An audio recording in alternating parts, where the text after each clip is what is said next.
Hey again, Rick, Lisa, and Nick. How Nick. are you?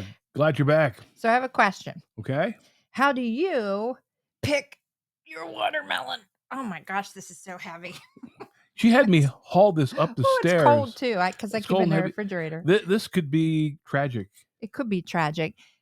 First of all, some guy said you put 2 fingers in between. Some farmer, watermelon farmer, told him 2 fingers in between the stripes. Okay. Well, mine's not. It depends how big your fingers are. Mine's not like that. My stripes kind of go all to. That's the bottom. And not They're all all together. not all watermelon have stripes, do they? Some of them are all Well, green. yeah, I guess.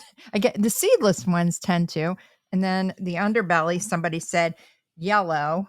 All right, this looks like a pretty good one, if you ask me. Then some woman said she was in the store and she wanted a female watermelon. Really? apparently, okay, you see the stem, you go to the opposite side, Mm-hmm. and if it dents like in, it's a female. This must be a female. This seems a little wrong. If it pops out a little bit, it's very a male. wrong. Unless I had that opposite, but I think that's what it is. And apparently the females are taste better than the males.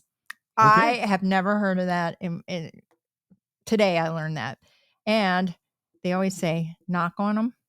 Always knock on them. Mm-hmm. And I've had these. You I've ever had had people knock back? Oh, that's what I've said to people, like older folks. How's that working? I'm like, if it knocks back, then it's a good one. Mm-hmm. Anyway, one time I was leaning over so far into the bin because I got to pick the perfect watermelon that my tail end was showing. Anyway, I like cantaloupe better anyway. Oh, and honeydew is good too. As much as I love fruit and vegetables, I'm not a fan of honeydew or cantaloupe, but I love me some watermelon. How do you pick your watermelon?